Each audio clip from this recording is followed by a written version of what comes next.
Everyone, welcome back. स्वागत है आप सभी का आज की इस नई वीडियो में नई जानकारी के साथ। तो जैसा कि आप सभी लोगों के लगातार कमेंट आ रहे थे कि टेलीग्राम पे और यूट्यूब चैनल पे भी कि सर क्या अब दिल्ली के लोगों को 1000 रुपये की सहायता राशि नहीं मिलेगी, जो कि अरविंद केजरीवाल सरकार को जेल होगी। और कुछ कमेंट आए थे आप लोगों के, सर जो कि दिल्ली के अंदर सोलर पॉलिसी लागू हो चुकी है, अब इसकी सब्सिडी और सोलर पैनल की जो सब्सिडी है वो हमें नहीं मिलेगी।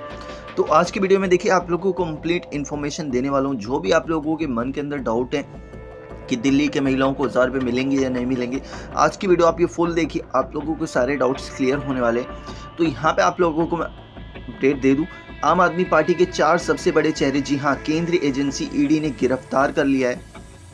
सबसे पहले सत्येंद्र जैन को गिरफ्तार किया, फिर मनीष सिसोदिया को गिरफ्तार किया, उसके बाद संजय सिंह को गिरफ्तार किया और अरविंद केजरीवाल को भी अब गिरफ्तार कर लिया। जी हाँ, ये चारों बड़े चेहरे जो अरविंद केजरीवाल यानी कि आम आदमी पार्टी के सबसे बड़े चेहरे हैं, जो कि सरकार चलाती है दिल्ली के अंदर। आम आदमी पार्टी के सामने मुश्किलें खड़ी हो गई हैं। ऐसे में देश भर में 22 लोकसभा सीटों पर चुनाव लड़ रही है आम आदमी पार्टी के सामने बड़ा राजनीतिक संकट ये आ चुका है। जी हाँ, जब अरविंद केजरीवाल सरकार जेल के अंदर है तो कैंपेन किस तरीके से चलाएगी अपना। तो बता दें, आप दिल्ली, पंजाब, हरियाणा, गुजरात और असम में 22 सीटों पर लोकसभा चुनाव लड़ रही है। एनडीए गठबंधन के खिलाफ 2024 के चुनाव में बने इंडिया गठबंधन में आम आदमी पार्टी महत्वपूर्ण हिस्सा थी। ऐसे में कहा जा रहा है कि आम आदमी पार्टी के पूरे चुनावी कैंपेन पर ग्रहण लग गया है। अब रणनीति से लेकर प्रचार की भूमिका में आम आदमी पार्टी के सबसे बड़े स्टार प्रचारक मौजूद नहीं रहेंगे, जो कि अरविंद केजरीवाल जी हैं। लोकसभा चुनाव के बाद ही आम आदमी पार्टी इसी साल होने वाले हरियाणा विधानसभा चुनाव के लिए पूरी जान से तैयारी कर रही थी। ऐसे में कहा जा रहा है कि लोकसभा चुनाव के कुछ ही महीनों बाद दिल्ली विधानसभा की चुनाव की तैयारियों पर मिशन पर भी ग्रहण लग सकता है।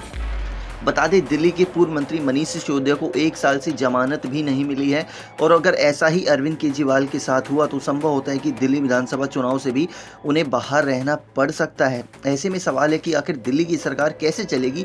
इसे लेकर आम आदमी पार्टी ने कहा है कि केजरीवाल सरकार जेल से ही सरकार चलाएंगे, जो कि पिछले महीने इसका कैंपेन भी किया था। कुछ महीने पहले आम आदमी पार्टी ने कैंपेन लॉन्च किया था जिसमें जनता से राय मांगी थी। उस राय में केजरीवाल को जनता का समर्थन मिला था कि अगर गिरफ्तार होते हैं तो जेल से ही सरकार चलाएं।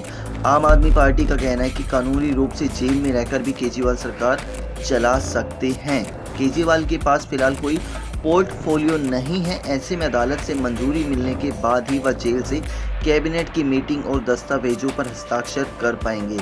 और आपका कहना है कि इसके पहले सत्येंद्र जैन भी गिरफ्तारी के बाद कैबिनेट मंत्री बने हुए थे, हालांकि उनका प्रभार दूसरे मंत्रियों को दिया गया था। इतना ही नहीं, इससे पहले तमिलनाडु के मंत्री सेंथिल बालाजी की गिरफ्तारी के बाद मंत्री बने हुए थे। मुख्यमंत्री अपने मंत्री परिषद काउंसिल में एक मंत्री होता है जिसका स्थान प्रथम होता है।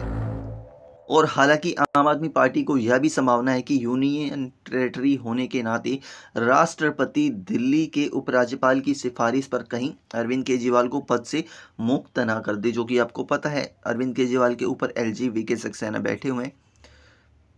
ऐसी स्थिति में आम आदमी पार्टी पर अदालत का दरवाजा खटखटा सकती है। तो ऐसे में बता दूं आप लोगों को, दरअसल जो स्कीम है दिल्ली की महिलाओं को 1000 रुपये देने की, तो इस पे कोई भी आंच नहीं आने वाली। ऐसा नहीं है कि अरविंद केजरीवाल सरकार जेल के अंदर है तो महिलाओं को योजना का पैसा नहीं दिया जाएगा, ऐसा नहीं है। सरकार तो आम आदमी पार्टी की ही रहेगी। अभी जो ये लोकसभा चुनाव होने वाले हैं, ये लोकसभा के लिए हैं, ना कि दिल्ली के लिए हैं, ठीक है। तो यहाँ पे अभी अरविंद केजरीवाल की सरकार है, तो यहाँ पे आप सरकार रहेगी। अब बात ये आती है कि सरकार चलाएगा कौन। तो सरकार चलाने के लिए मैं बता दूं, सबसे पहले नॉमिनेट के लिए जो अनाउंसमेंट किया गया है वो अरविंद केजरीवाल जी की वाइफ को किया गया है। अगर वो पद नहीं संभालती हैं तो ऐसे में अतीसी मालीवाल पद संभालेंगी, जिसको अनाउंसमेंट किया था उन्होंने महिलाओं को 1000 रुपये देने के लिए। तो ऐसा नहीं है, अगर लोकसभा चुनाव हार भी जाते तो ऐसा कोई मैटर नहीं पड़ता कि दिल्ली के महिलाओं को 1000 रुपये नहीं दिए जाएंगे।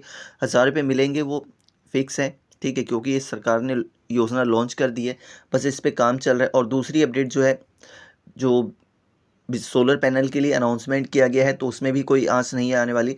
जो योजना जैसी चल रही है वो वैसी ही चलती रहेंगी, इस पर कोई भी संकट नहीं आने वाला है अभी। तो आई होप आप लोगों को पूरी क्लियरली जानकारी दे दी है मैंने कि अगर आप लोग सोच रहे हैं कि अरविंद केजरीवाल सरकार जेल चली गई है तो हमें सब्सिडी नहीं मिलेगी, दिल्ली में महिलाओं को पैसा नहीं मिलेगा, जो स्कीम चल रही है वो बंद हो जाएंगी, ऐसा नहीं है। जो स्कीम जैसी चल रही है वो वैसे ही चलेंगी। बस जो सीएम का चेहरा है वो बदल सकता है। अभी अरविंद केजरीवाल सरकार जेल के अंदर है, अभी कुछ कहा नहीं जा सकता कि उनके साथ क्या होगा, बाहर आएंगे या नहीं आएंगे।